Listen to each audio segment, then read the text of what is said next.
اقرأ ورتل باقتدار آناء ليلك والنهار. ازرع بقلبك آية لتفوز في جني الثمار.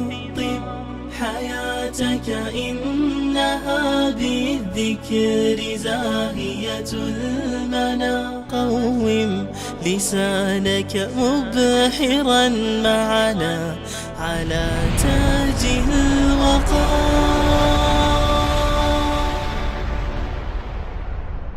اقرأ ورتل باقتدار آناء.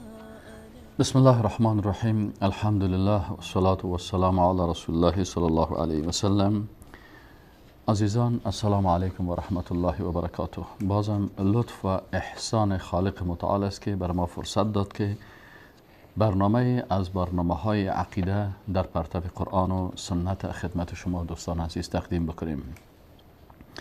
عزیزان، موضوع امروز ما توسل و وسیله گرفتن است به خالق متعال سبحانه و تعالی.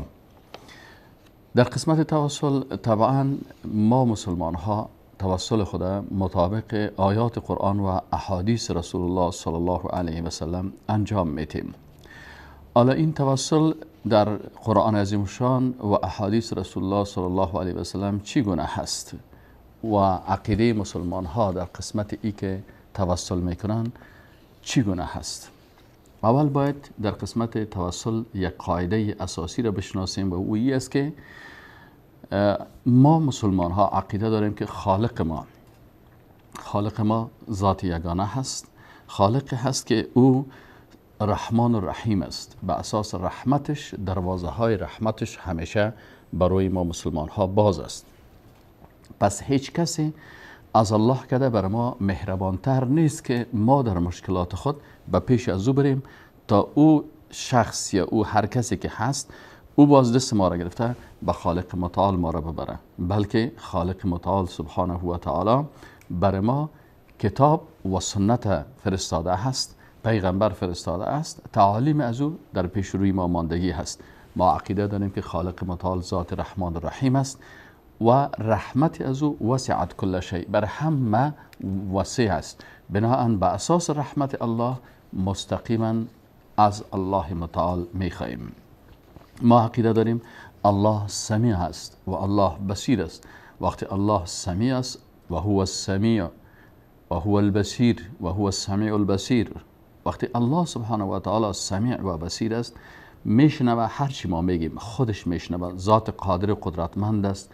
هر نقطه‌ای که ما میگیم او را میشنوه و میبینه و به می خاطر که لقمان حکیم که در قرآن عظیم شان من حیث حکیم بیان شده است، لقمان حکیم برای بچه خود میگه که پسرم یا بنیه، ای پسرکم، انها ان تک مثقال حبه من خردل، اگر یک دانه کوچک، یعنی از یک بر هزارم قسمت از خردل که یک دانه کوچک است مثل سیادانه و یا مثل اسپن، میگه این اگر یک بر هزارم حیثیتی هم باشه، فتکون فی صخره، در یک سنگ بسیار بزرگی، در داخل یک سنگ بسیار بزرگی باشه، او فی السماوات، یا در آسمان ها باشه، او فی الارض، یا در زمین باشه، در هر جایی عمق زمین، در هر جایی که باشه، یأتی به الله سبحانه و تعالی او را حاضر میکنه.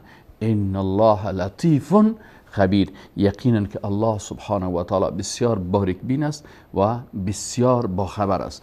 وقتی ما میدانیم که الله سبحانه و تعالی لطیف است و بسیار باریک بین است و بسیار باخبر است و میشنوه و میبینه و همچنان بر ما نزدیک است.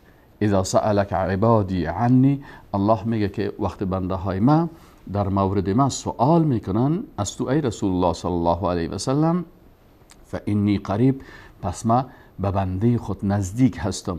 و در آیت دیگه قرآن میگه و نحن اقرب الیه من حبل الورید، ما بر بنده خود از شارک گردن هم نزدیک هستیم. طبعا نزدیکی الله با اساس قدرتش است، با اساس علمش است. نزدیکی الله را با نزدیکی مخلوقات تشبیه و تمثیل نمی کنیم، بلکه الله با ما نزدیک است، سمیع است، قریب است، قادر است، مقتدر است.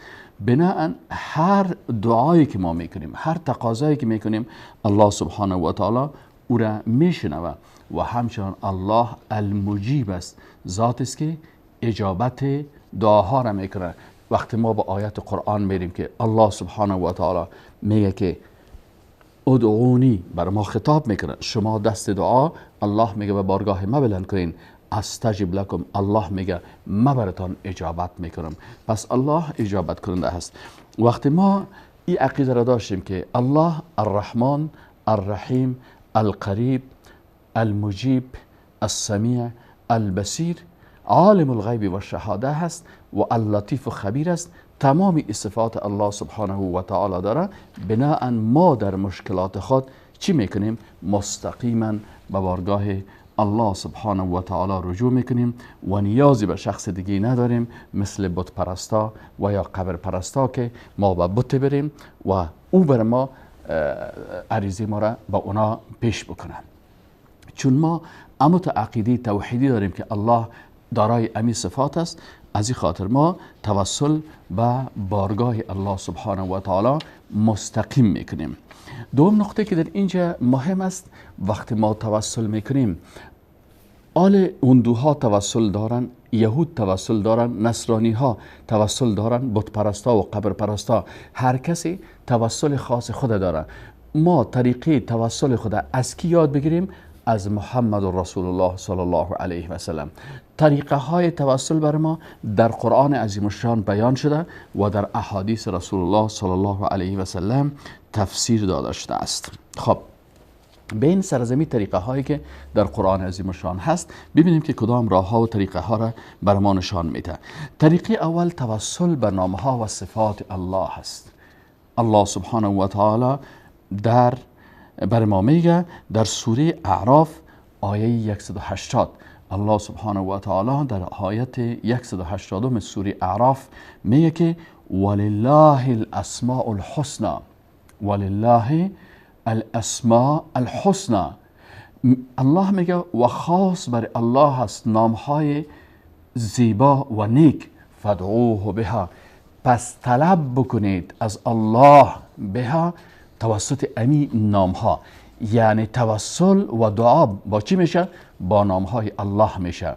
و ذرو، و ببینید در آخر آیت چی میگه؟ و ذرو، و بگذارین الذین کسانی که یلحدون فی اسمائه، اونا در نام های الله الحاد میکنن، کجی میکنن، روش غلط اختیار میکنن، سیجزون ما کانوا یعملون، اینا حتما جزا داده میشن ما کانوا یعملون، به سبب آنچه که عمل میکردن. اکنون دوستان عزیزان ببینین توسل به چی میشه؟ به نامها و صفات الله سبحانه و تعالی میشه و مثال های زیادی را قرآن عظیم الشان بر ما بیان میکنه که تعلیم میده ما را که شما سیل کنین توسل های دیگه پیغمبرا را. شما پیرو پیغمبرا هستین، شما به منهج و روش پیغمبرا باید توسل بکنین. پیغمبرا چه قسم توسل میکردن؟ در آیت 126 سوره بقره الله سبحانه و تعالی میگه که و اذ قال ابراهیم، وقتی که گفت ابراهیم علیه السلام. حالا ابراهیم علیه السلام دست دعا به بارگاه الله بلند میکنه. ابراهیم علیه السلام دست دعا را وقتی به بارگاه الله بلند میکنه چی میگه؟ با نام از نامهای الله توسل میکنه و میگه ربی، ای پروردگار من. و اذ قال ابراهیم، و هنگامی که گفت ابراهیم علیه السلام ربی، ای پروردگار من، اجعل، بگردان، هذا بلدا آمنا، این شهر، این مملکت یک ملکی با امن، مکه مکرمه را میگن، ورزق اهله من الثمرات، و یا الله رزق بده اهل آن را از میوه ها، من کسانی را که آمن منهم بالله والیوم الاخر، که ایمان دارن به الله و روز آخرت. پس در اینجا میبینیم که ابراهیم علیه السلام توسل میکنه. ابراهیم علیه السلام به چی توسل میکنه؟ به نام از نامهای الله سبحانه و تعالی و میگه که رب، ای پروردگار من، به مخلوق مراجعه نمیکنن. موسی علیه السلام هم پیغمبر از پیغمبرای الله هست. قال گفت رب انی لا املک الا نفسی و اخی. موسی علیه السلام هم توسل میکنه با رب ای پروردگار من. وقتی مییم زکریا علیه السلام میبینیم که اونا هم توسل میکنن. زکریا علیه السلام هنالک دعا زکریا ربه قال ربی، گفت ای پروردگار من حبلی من لدنک ذریتا طیبه، بر من نصیب بکن از بارگاه خودت یک ذریه نیک. عیسی علیه السلام هم بنده از بنده های الله هست و پیغمبر از پیغمبرهای الله هست. قال عیسی ابن مریم، عیسی پسر مریم گفت اللهم ربنا. ببینین اللهم یا الله، ربنا ای پروردگار ما، انزل علینا مائده من السماء، اینجا بالای ما نازل کن مائده را از آسمان. پس ببینین تمامی پیغمبران توسل میکردن به چی؟ به اسما و صفات الله سبحانه و تعالی، و این هست منهج قرآنی برای توسل برای کسانی که چی میکنن؟ اینا توسل مطابق قرآن و سنت میکنن. ما و شما پیروان قرآن و سنت هستیم. الله سبحانه و تعالی در قرآن عظیمشان وقتی توسل از اینا را ذکر میکنه بر ما بیان میکنه که شما ببینین این مثال هایی را که اونا پیغمبرا بودن، کسانی بودن که الله اونا را اختیار کرده بود، کسانی بودن که مطابق اوامر الله سبحانه و تعالی دعا و توسل میکردن. پس ببینین همیشه به نامهای الله سبحانه و تعالی توسل میکردن. بناهن اگر کسی توسل به نامهای الله میکنه و در قرآن و سنت 99 نام الله سبحانه و تعالی ذکر شدن و صفات زیاد الله سبحانه و تعالی ذکر شدن، پس ما آیا کمی دی این نام ها و صفاتی داریم که با جای دیگه رجوع بکنیم؟ آب در کوزه و ما تشنه لبان میگردیم. آب در کوزه هست، هدایت در قرآن عظیم شان است، هدایت در احادیث رسول الله صلی الله علیه و سلم است و ما سرگردان میگردیم در عقب هدایت با دلایل عقلی و دیگر. دوم شما ببینید که تعلیم توسل به نامها و صفات الهی، الله سبحانه و تعالی تعلیم میده که شما توسل به نامهای الله بکنین. الله سبحانه و تعالی چی میگه؟ قل اللهم مالک الملک، قل بگو ای پیغمبر صلی الله علیه و سلم اللهم یا الله مالک الملک، تو مالک ملک هستی، تو الملک میدی ملک را لمن تشاء، برای هر کسی بخوایی، تا عزت میدی برای کسی بخوایی، ذلت میدی برای کسی بخوایی. پس شما توسل به نام ها و صفات الله سبحانه و تعالی بکنین. در آیت دیگر میگه قل اللهم فاطر السماوات والارض، بگوین یا الله یا الله ای فاطر یعنی از نو خلق کننده آسمان ها و زمین. بس این تعلیمی هست که قرآن عظیمشان در توسل بر ما تعلیم میده. وقتی میایم در توسل به نام ها و صفات الله در احادیث رسول الله صلی الله علیه و سلم میبینیم که رسول الله صلی الله علیه و سلم در احادیث زیادی توسل کرده اند. فاطر السماوات والارض عالم الغیب والشهاده اللهم رب السماوات رب الارض رب العرش العظيم ربنا ورب كل شيء فالق الحب والنوى منزل التوراة والإنجيل والفرقان اللهم أنت الأول فليس قبلك شيء أنت الآخر فليس بعدك شيء أنت الظاهر فليس فوقك شيء أنت الباطن فليس دونك شيء اللهم رب الناس واشف أنت الشافي مذهب البأس اللهم اشف اعوذ بعزة الله وقدرته من شر ما اجد واحاذر اسأل الله العظیم رب العرش العظیم. اینا رو شما ببینید که الله رسول الله صلی الله علیه و سلم توسل به نامها و صفات الله سبحانه و تعالی میکردن. پس یکی از طریقه های درستی که در توسل مطابق قرآن و سنت می باشد توسل به نامها و صفات الله سبحانه و تعالی هست. طریقه دوم توسل با نسبت نام خالق به یکی از مخلوقات. نام خالق متعال با نام یکی از مخلوقات نسبت میدیم. مثلا رسول الله صلی الله علیه و سلم چی میگفتن؟ رب جبرائیل، رب میکائیل، رب اسرافیل. شما ببینین ابو سلمه ابن عبدالرحمن ابن عوف میگه سألت عائشه ام المؤمنین بأي شيء كان نبي الله صلى الله عليه وسلم يفتتح صلاته اذا قام من الليل قالت كان اذا قام من الليل افتتح صلاته اللهم رب جبریل. ببینید که رسول الله صلی الله علیه و سلم به ما تعلیم میده که جبریل علیه السلام با وجودی که بسیار ملک مقرب بزرگوار است لکن توسل به او نمیشه. توسل با چی میشه؟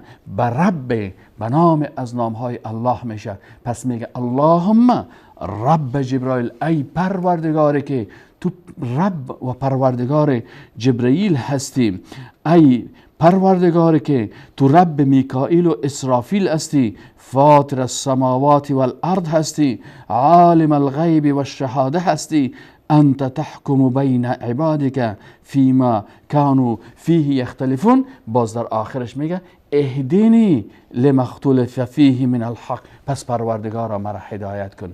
ببینید این از توسل رسول الله صلی الله علیه و سلم طریقه درست توسل که در قرآن و سنت ثابت است. سومین طریقه از طرق توسل با ایمان خود توسل کننده هست. یعنی انسان مسلمان وقتی ایمان به الله داره، ایمان انسان به نزد الله ارزش بسیار زیاد داره. پس یکی از طریقه های درست و صحیحه که در قرآن و سنت ثابت است، این توسل به ایمان خود انسان است. به این خاطر الله سبحانه و تعالی در سوره آل عمران آیت 53 بر ما توسل مؤمنای حقیقی را بیان میکنه که میگفتن ربنا، ای پروردگار ما، آمنا بما انزلت، ما ایمان آوردیم به آنچه که تو نازل کردی، و تبعنا الرسول، و ما متابعت کردیم از پیامبرت. باز اینجا دعای خدا پیش میکنه فاکتبنا مع الشاهدین. در اینجا سه توسل بیان میشه در این آیت شریف. ربنا، اول توسل به نام از نامهای الله. آمنا، دوم توسل به ایمان خود شخص انسانی که ایمان داره. و سوم توسل به چی هست؟ به متابعت، به ای که ما متابعت از پیغمبر کردیم، این هم عمل صالح خود ما هست، بناهن به این توسل صورت گرفته هست. پس توسل درسته که در قرآن و سنت آمده هست امی هست که انسان میگه اللهم اینی آمنت بک و برسولک فاغفر لی و وفقنی. پروردگارا من ایمان آوردم به تو و ایمان آوردم به پیغمبرت، پس پروردگارا مرا مغفرت بکن و پروردگارا مرا چیکو توفیق نصیب بکن. این هم طریقه درست از طرق توسل مشروعی است که در قرآن عظیم شان و احادیث رسول الله صلی الله علیه و سلم ثابت شده است. و انسان مؤمن موحد یکتا پرست، توسل یک عبادت است و عبادت که است باید به طریقه محمد رسول الله صلی الله علیه و سلم باشد. طریقه چهارم توسل با عمل صالح خود توسل کننده هست. انسان توسل کننده وقتی خودش مشکل می داشته باشه با عمل نیک خود توسل میکنه. عبدالله ابن عمر رضی الله عنهما روایت میکند که از رسول الله صلی الله علیه و سلم در مورد حدیث امو سه شخصی که در یک غار بند مانده بودن، سه شخص میرن و در یک جای، در یک غار از غارها هست، در اونجا شب سپری میکنن، مسافر هستن، بالاخره سنگ از کوه پایین میشه و وقتی که سنگ پایین میشه دانی سوراخ بسته میکنه. حالا رسول الله صلی الله علیه و سلم بر ما نشان میده که امتهای قبلی توسل صحیح و درست وقتی که میکردن و او توسلشان نتیجه میداد و علامت بود از توحیدشان. میگه این سه نفر وقتی هر قدر زور میزنن، از اسباب دنیوی استفاده میکنن، نتیجه نمیده و سنگ بسیار بزرگ است. است، بالاخره چی میکنن؟ هر کدامشان میشینن و اعمال صالحه خود به الله سبحانه و تعالی توسل میکنن با اعمال صالحه خودشان. یکیشان میگه پروردگارم من یک مادر و پدر بسیار ضعیف داشتم، اولاد هم داشتم، لکن برای از اونا بسیار خدمت میکردم و زحمت میکشیدم تا وقتی که مادر و پدرم غذا نمیخوردن حتی بر اولادهای خود غذا نمیدادم. پروردگارا اگر امی کار ما به خاطر رضایت تو کرده باشم، یعنی عمل خود برای الله پیش میکنه، پس پروردگارا ای عمل ما به خاطر رضایت تو بوده است، به خاطر ازی این وسیله قرار میته و میگه بالای ما رحم بکن. سنکم پیش میه دیگهش میگه که پروردگارا من یک دختر عمویی داشتم، بالای ازی بسیار محبت داشتم و به این دسترسی نداشتم، لکن وقتی میشه که او فقیر میشه و محتاج میشه و به من ضرورت پیدا میکنه و پیش من میه و من تقاضای نامشروع میکنم، او مجبور میشه مطابق خواسته های من آماده شوه، ولی بر من میگه که اتق الله، بترس از الله، آن چیزی که مثلا بر تو حلال نیست او رو نکو. میگه فوراً من از این منصرف میشم. پروردگارا به خاطر تقوا و ترسی که از تو داشتیم، الهی اگر من امی گناه را به خاطر رضایت تو ترک کرده باشم، پس پروردگارا بالای ما رحم بکن. سنگ یک اندازه دیگه هم باز میشن و دوست دیگهشان همین قسم توسل میکنن که پروردگارا من چی مشکل داشتم؟ یعنی کسی بود که پیش من کار میکرد، معاشش مانده بود و او رفت از پیش من اون مبلغی که از معاش ازی مانده بود ایره بر ازی چی کردم؟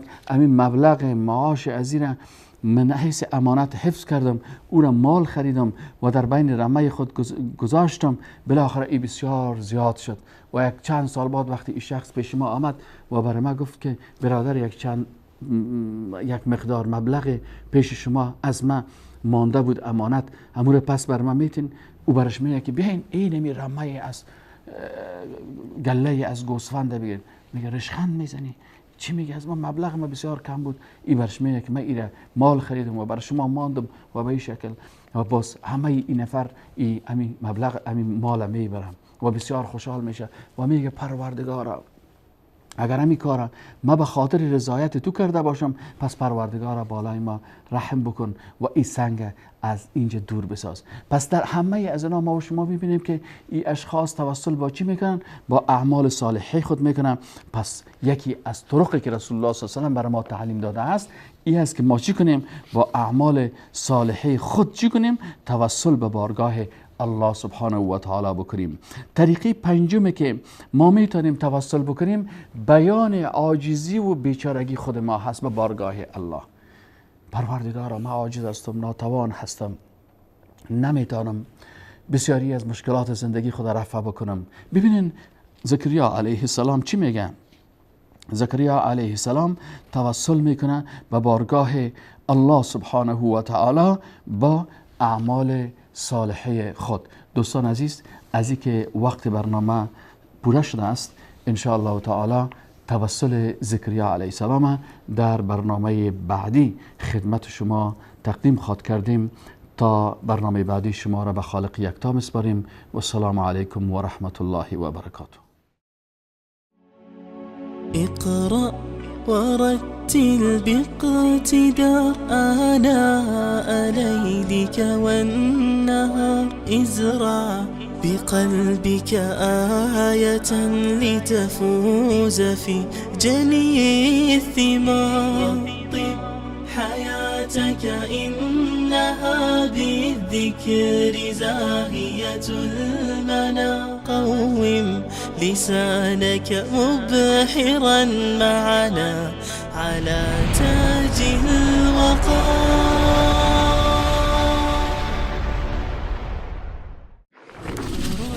ورتل باقتداء آناء ليلك والنهار ازرع بقلبك آية لتفوز في جني الثمار.